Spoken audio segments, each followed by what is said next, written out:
here at the 2019 Summer Invitational Tournament Indianapolis event with Game of Fortress. What's up, man?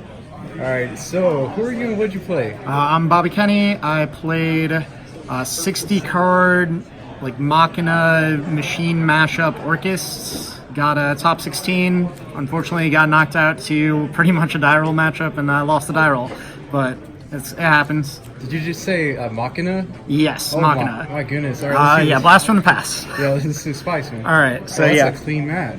Yep, it's pretty cool. Pretty cool. I like it. But yeah, so start off with monsters. 3 Machina Fortress.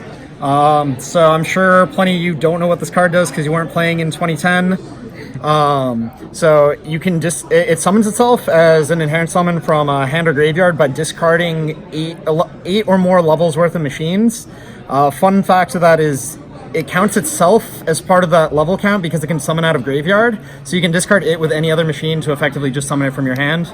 And then any really big machines become free summons. It's a 25 beater. If it dies in battle, it destroys a card. This card is a big deal in like it can break down some of the Thunderboards because even if they try to redirect your attacks into like Hope Harbinger, this crashes into it and then kills something.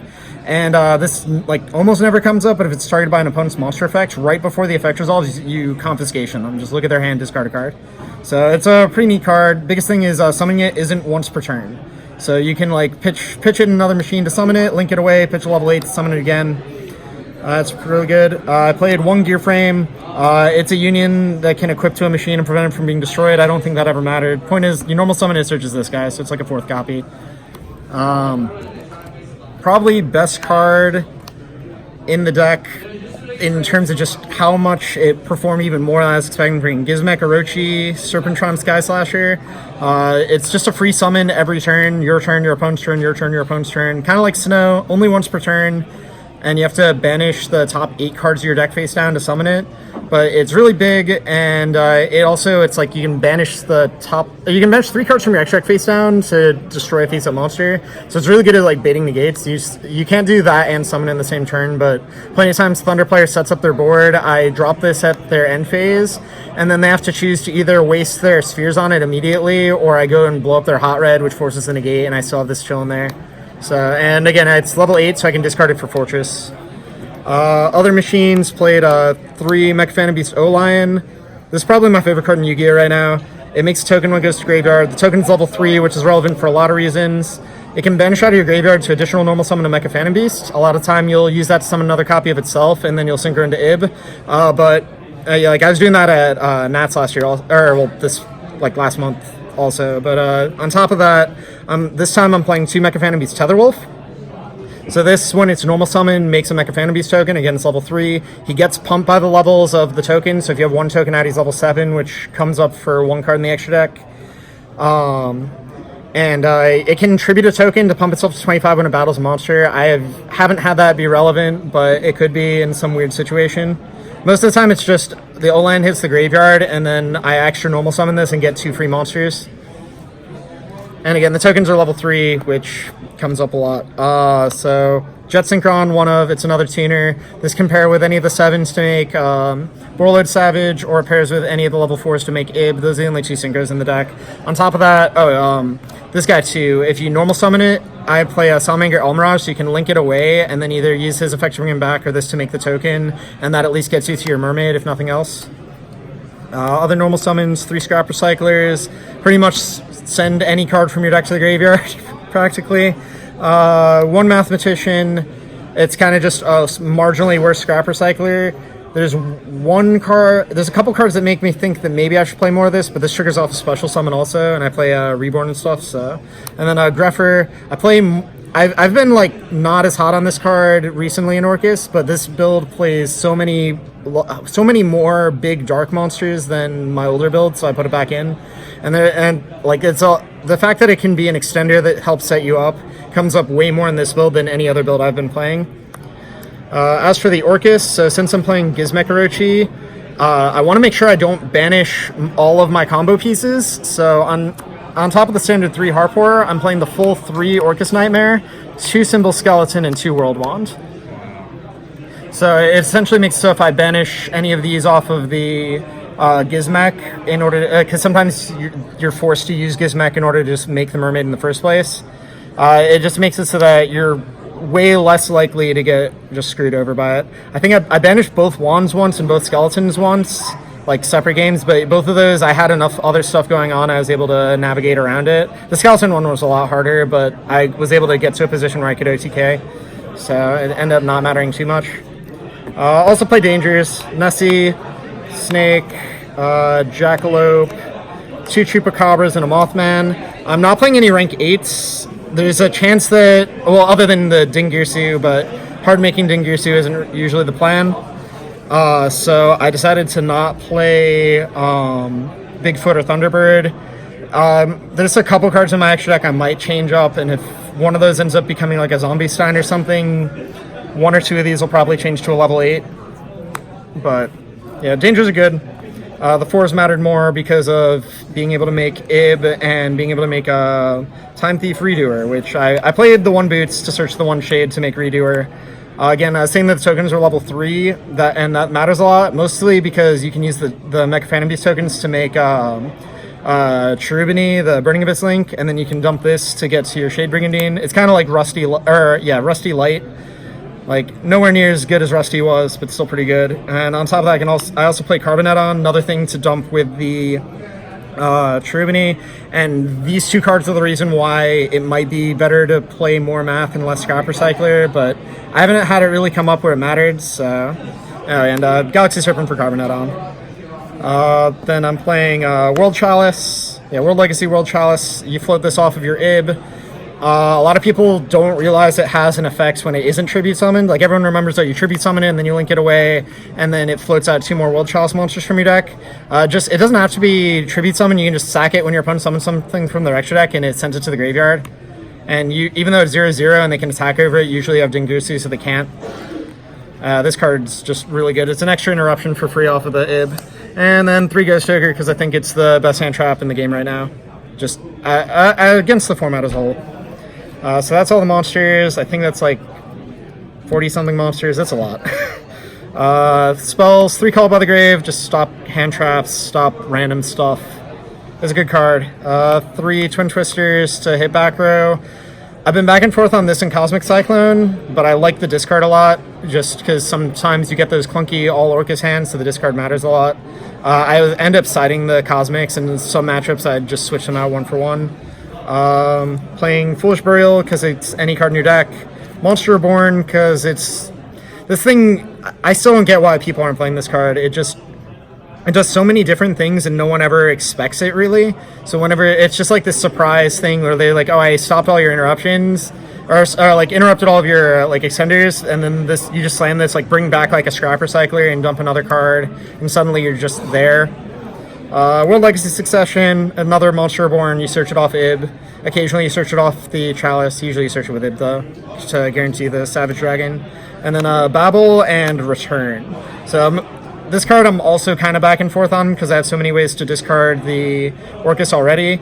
But because I'm playing the full like 10 Orcust monsters and the World Legacy World Chalice, like this card's live a lot more, and there's a lot more situations where it's like, well, I can set up my other board by having Galatea grab this and discarding like a World Wand or something. So it comes up a lot. Or also, this sending one of the other Orcus out of my hand means that Nightmare can dump Gizmech Orochi, which I did that so many times, where it's like, I could dump a World Wand, but I'll just dump the Gizmech Orochi instead. So I think that's like, what, 11 spells, 11, 12 spells, something like that. And then traps, 3 impermanents, second best hand trap in the game, in my opinion right now. And then the 1 Shade Brigandine to search off the boots, and the 1 Crescendo to get off of the Galatea. So that's the main deck, 60 cards. Definitely far from a finished product, but it was apparently good enough to make top 16. So extra deck, I only played 2 Galatea. I really don't feel you need 3 in the vast majority of games, as long as you're being careful with how you manage your stuff. Like, there's some combos that have been needing to turn 1, but I feel like a lot of those I could probably optimize them to not need to use 2 of them turn 1, so I don't run out of that. The 1 Longirsu, it's just if I can, I try to set this up in the main monster zone with Babel. I feel that's stronger than the Crescendo play in most matchups, unless it's like Sky Strikers or True Draker or something like that. And then the 2 Dingirsu, you don't need more of that. Playing the Redoer, like I was saying, with a lot of time you can still end on this as long as you can, any way to get to the Boots Engrave and then another level 4 extender. Some of this a pretty fair amount today. Just Phoenix for the Mermaid. I really feel like I wanted Cerberus a couple times today, or like this weekend, but for the most part, I feel this is all you actually need. The other nightmares don't come up super often. So like I said, there's a few spots that are kind of like flex spots. I might switch those back into like Cerberus or whatever, but I don't feel it's needed. Amaraj turns some of your brick cards into 1-card combos. It's also neat because in games 2 and 3, you can set up where like when you normal summon and you make this, and then you can set up your Phoenix under it, and it makes it so if they no material you can still play up here. Whereas if you just make the Phoenix immediately, no material just stops you cold. Ib and Borlord Savage. For the most part, if you make her, you end up using the succession to bring her back, and then you sync her and the symbols into the Borlord Savage. Sometimes you can also, if you have a way to get to the Shade Brigandine, you can use her to search the World Wand, and then discarding that to your Nightmare guarantees you the Redoer, because the wand gives you the level 4 extender. So this is like the spice part that Alright, I played Dracosac. You overlay 2 level 7s for it. It makes 2 level 3 tokens. You link this and any other monster away for your Mermaid. And then the 2 tokens make your Cherubini. So then that lets you set up either the Ib play or the Redoer play. I probably want to play more level 7s if I'm going to keep playing Dracosac in the future. I think I summoned it once the entire tournament. Like, if I was going to switch any card for Cerberus, this would be it. And like I said, play the Cherubini.